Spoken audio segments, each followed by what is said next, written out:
దేశంలో రాజకీయాలు మొత్తం కులగణన చుట్టే తిరుగుతున్నాయి. రానున్న ఎన్నికల్లో గెలిపే లక్ష్యంగా కులగణనను ప్రధానాస్త్రంగా చేసుకుని ఎన్నికల బరిలోకి దిగుతున్నాయి రాజకీయ పార్టీలు. బీహార్ లో మాదిరిగానే కులగణన చేపట్టేందుకు తాజాగా మరో రాష్ట్ర ప్రభుత్వం సిద్ధమవుతుంది.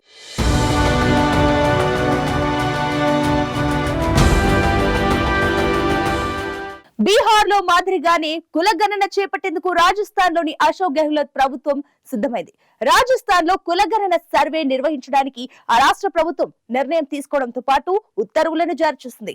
బీహార్ తర్వాత కులగణన చేపట్టే రెండో రాష్ట్రంగా రాజస్థాన్ నిలవనుందా?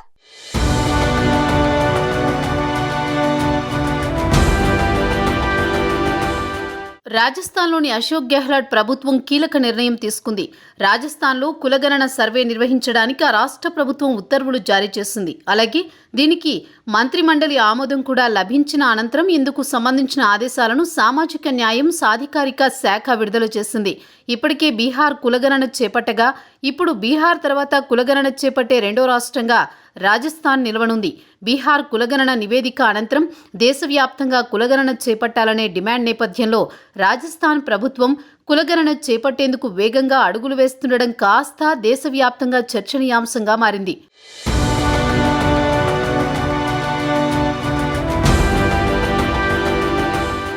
రాజస్థాన్లోని అశోక్ గెహ్లోట్ ప్రభుత్వం తీసుకున్న కీలక నిర్ణయం ఇప్పుడు హాట్ టాపిక్ గా మారింది. రాజస్థాన్లో కులగణన సర్వే నిర్వహించడానికి ఆ రాష్ట్ర ప్రభుత్వం నిర్ణయం తీసుకోవడంతో పాటు ఉత్తర్వులు జారీ చేసింది. అలాగే దీనికి మంత్రిమండలి ఆమోదం కూడా లభించిన అనంతరం ఇందుకు సంబంధించిన ఆదేశాలను సామాజిక న్యాయం సాధికారిక శాఖ విడుదల చేయడం ద్వారా కులగణన దిశగా చర్యలు వేగవంతంగా సాగుతున్నాయి.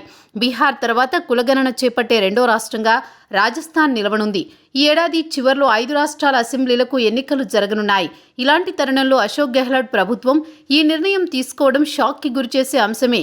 అంతేకాదు తన సొంత వనరులతోనే ఈ కులగణన సర్వే నిర్వహిస్తామని ప్రభుత్వ ఉత్తర్వుల్లో తెలిపింది.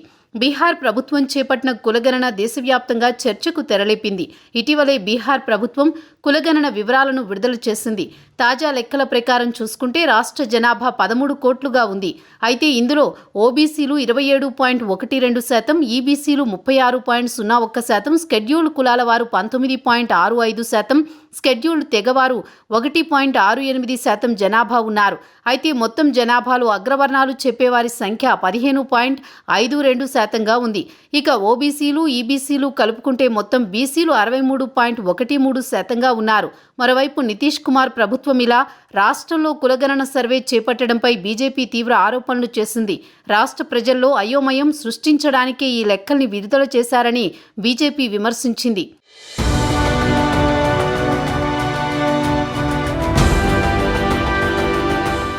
వాస్తవానికి 1931 వరకు ఇండియాలో కులాల వారీగా జనాభా లెక్కల్ని సేకరించారు. ఆ తర్వాత 1941లో కూడా సేకరించినా ప్రచురించలేదు. 1951 నుంచి 2011 దాకా జనాభా లెక్కల సేకరణలో ప్రతిసారి ఎస్సీ ఎస్టీ డేటా సేకరించి ప్రచురిస్తున్నారు. అయితే ఓబీసీ ఇతర కులాలకు సంబంధించిన డేటాలను బయట పెట్టడం లేదు. ఇక ఓబీసీ ఇతర కులాల జనాభా లెక్కలను చేపట్టాలని చాలా కాలంగా డిమాండ్ ఉంది. అయినప్పటికీ కేంద్రంలోని ప్రభుత్వాలు మాత్రం ఈ విషయాన్ని పెద్దగా పట్టించుకోలేదు. దీంతో బీహార్లోని నితీష్ ప్రభుత్వం కేంద్ర ప్రభుత్వం కులగణన చేపట్టడం వీలు కాదని చెప్పినప్పటికీ కులాల వారీగా జనాభా లెక్కలకు శ్రీకారం చుట్టింది. బీహార్ ప్రభుత్వం సొంతంగా కులగణన చేపట్టింది. దీనిపై బీహార్ ప్రభుత్వానికి పలు సవాళ్లు ఎదురైనప్పటికీ వాటిని ఎదుర్కొంటూనే కులగణనను పూర్తి చేసి నివేదికను సైతం విడుదల చేసింది. దీంతో బీహార్లో రాజకీయ సమీకరణాలు మారనున్నాయనే చర్చ మొదలైంది. దీంతో దేశంలోని అన్ని రాష్ట్రాల్లో కులగణన చేపట్టాలని కాంగ్రెస్ సహా పలు పార్టీలు డిమాండ్ చేస్తున్నాయి. జనాభా దామాషా ప్రకారమే చట్టసభల్లో ప్రాతినిధ్యం కల్పించాలని కాంగ్రెస్ ప్రధానంగా ప్రస్తావిస్తోంది. దీంతో ఇప్పుడు కులగణనపైనే ఎక్కువగా చర్చ జరుగుతోంది.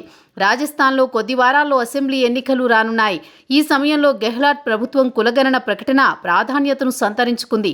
గతంలో అశోక్ గెహ్లాట్ కులాల సర్వేకు అనుకూలంగా మాట్లాడారు. గత ఆగస్టులో అసలైన ఇతర వెనుకబడిన తరగతుల వర్గాలకు 6% అదనపు రిజర్వేషన్లను ప్రకటించారు. కులాల సర్వే ముఖ్యమని, అందుకు అనుగుణంగా ప్రభుత్వం విధానాలు పథకాలకు రూపొందించగలదని అన్నారు అశోక్ గెహ్లాట్.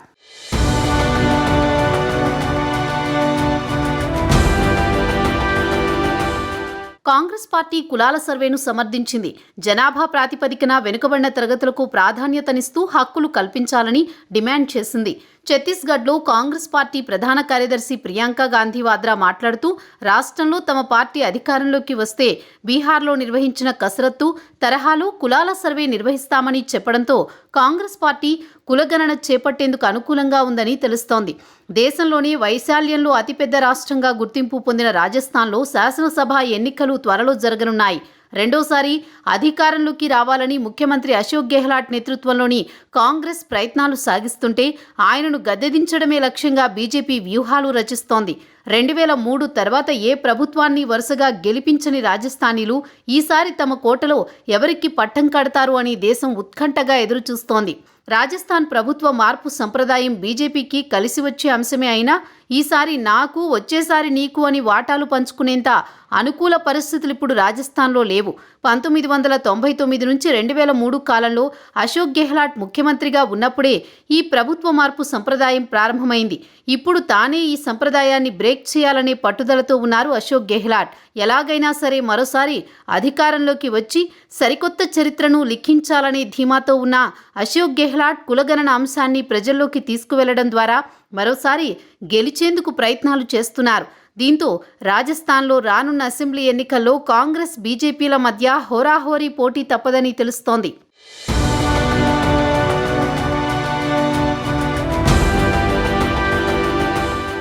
రానున్న అసెంబ్లీ ఎన్నికల్లో గెలిపే లక్ష్యంగా అశోక్ గెహ్లోట్ ప్రభుత్వం సరికొత్త వ్యూహాలను రచిస్తుంది. అందులో భాగంగానే రాజస్థాన్ లో కులగణనను చేపట్టేందుకు మంత్రి మండలి ఆమోదం లభించింది. అనంతరం ఇందుకు సంబంధించిన ఆదేశాలను విడుదల చేసింది సామాజిక న్యాయం సాధికారిక శాఖ.